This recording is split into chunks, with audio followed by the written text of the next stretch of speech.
Kami dari kelompok 5 akan menjelaskan atau mempresentasikan tentang peningkatan layanan berkelanjutan.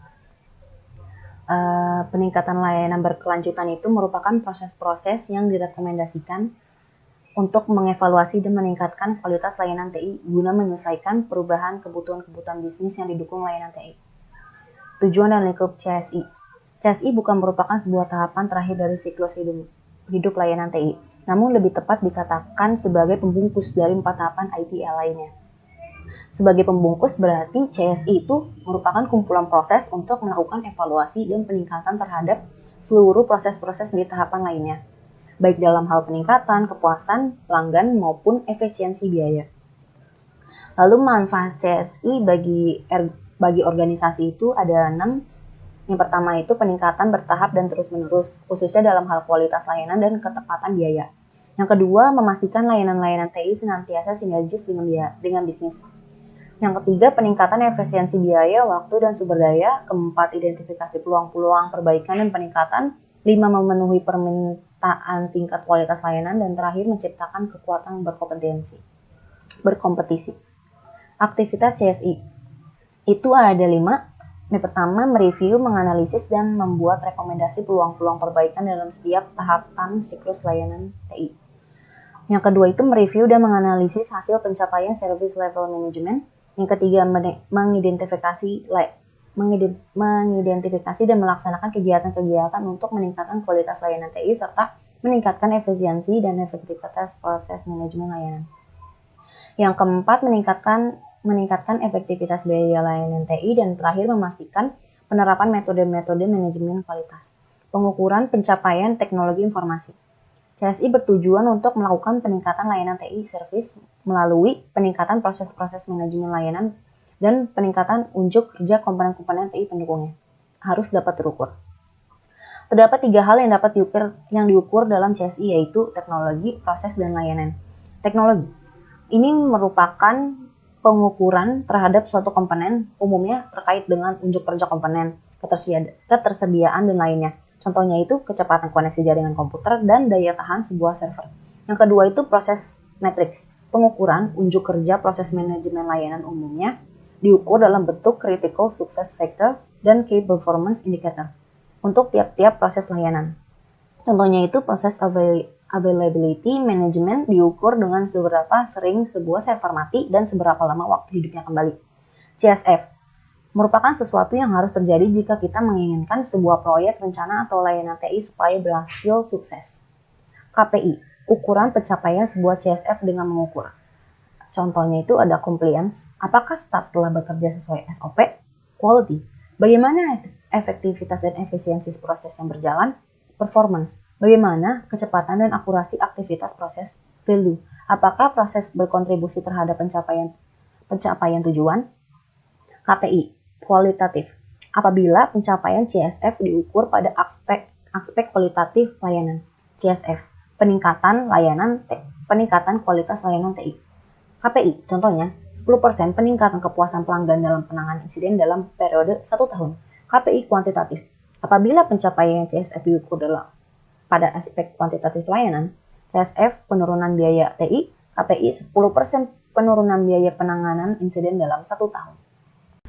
Service Matrix, pengukuran kualitas keseluruhan sebuah layanan dari sudut pandang pengguna atau end-to-end service performance.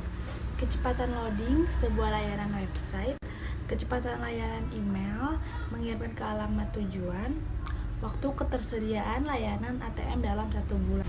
Matrix adalah ukuran atau satuan pengukuran untuk mengukur KPI.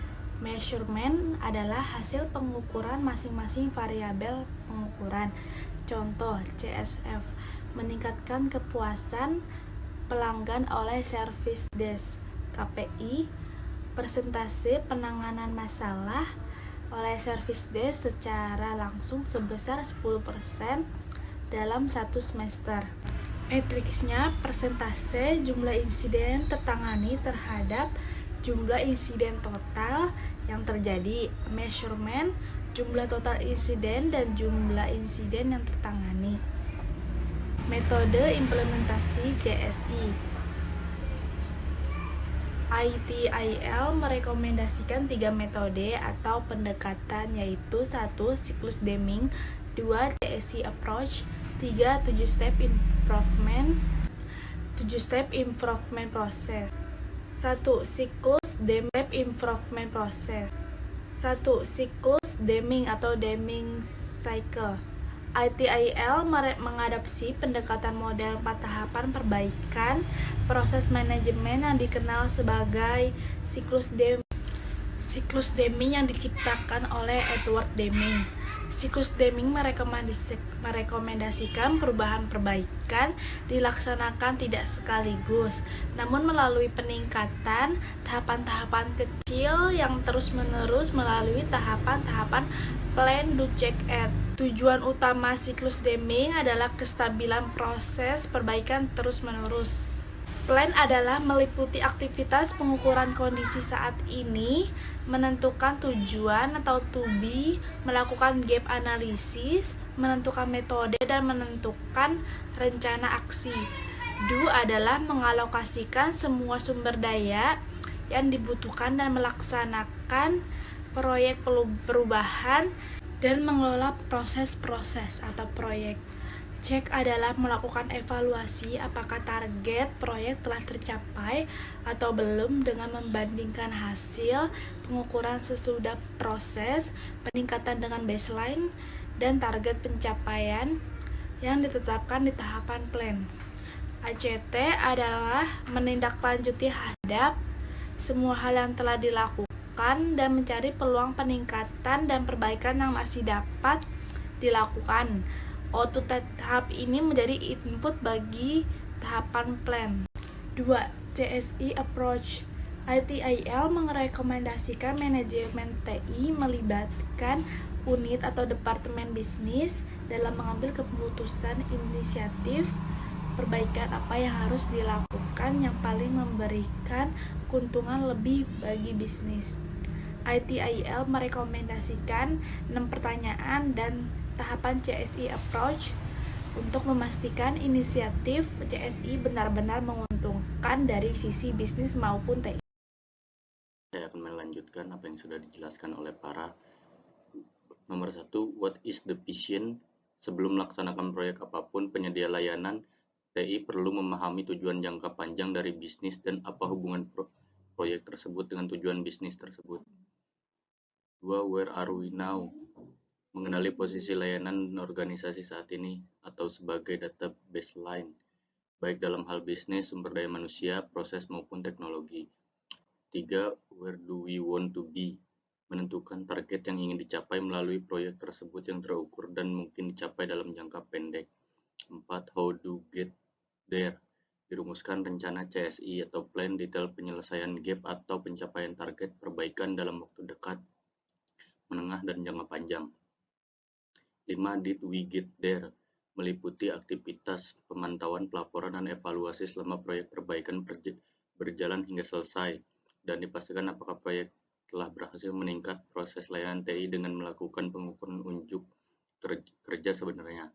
6. How do we keep the momentum going? Peningkatan kualitas harus selalu dijaga agar tidak kembali ke keadaan sebelum. Step improvement process. 7 step improvement process yaitu proses yang memberikan panduan langkah demi langkah untuk mengidentifikasi, menentukan, memproses, menganalisis, menampilkan, dan mengimplementasikan perbaikan-perbaikan, yaitu meliputi analisis unjuk kerja dan kemampuan layanan, proses-proses, partner atau supplier, teknologi. Langkah-langkah 7 SIP plan. 1. Menentukan strategi untuk peningkatan. 2. Menentukan apa yang akan diukur. DO. 3. Mengumpulkan data, memproses data. Cek. 5. Analisis data dan informasi. 6. Menampilkan dan menggunakan informasi. 7. Melakukan tindakan perbaikan dan peningkatan. Contoh implementasi. Misal untuk kasus pembelian sebuah laptop baru dan Anda belum yakin dengan keputusan Anda, maka terapkan proses 7 langkah peningkatan ini. 1. Pikirkan alasan mengapa butuh membeli laptop baru, apa yang ingin dikerjakan dengan laptop tersebut. Anda butuh laptop kecepatan tinggi untuk khusus membuat desain dan multimedia. Anda harus mengukur kelayakan spesifikasi laptop yang memenuhi kebutuhan Anda tersebut. 2. Anda tahu bahwa untuk mengukur kelayakan laptop untuk kebutuhan desain multimedia dapat dilakukan dengan cara 1. Menentukan jenis, ukuran, kecepatan prosesor, RAM, kartu grafis. 2. Meminta pengalaman teman-teman desainer. 3. Mencari tahu kepuasan pengguna di internet. 3. Anda mulai mengumpulkan data dengan melakukan pencarian di internet dan bertanya dengan teman-teman Anda. 4. Anda mencatat semua informasi dengan format yang mudah dimengerti dan dibaca. 5. Anda mulai menganalisis data yang telah dikumpulkan dengan membandingkan beberapa pilihan laptop, dari yang terbagus namun mahal harganya hingga yang termurah namun spesifikasi paling rendah. Anda merangkum semua hasil analisis dalam satu halaman singkat yang mudah dipahami. Tujuan mengambil keputusan laptop mana yang akan dibeli. Peran dalam tahapan peningkatan layanan berkelanjutan. Tahapan CSI membutuhkan setidaknya peran berikut. 1. CSI Manager yaitu penanggung jawab utama semua hal terkait inisiatif perbaikan atau peningkatan layanan TI. 2. Reporting Analyst yaitu bertanggung jawab melakukan aktivitas mereview data untuk kerja layanan dan menganalisis tren. 3. Proses Manager bertanggung jawab merencanakan dan mengkoordinasi semua aktivitas manajemen proses. 4. Proses Owner bertanggung jawab memastikan sebuah proses benar-benar cocok sesuai tujuannya.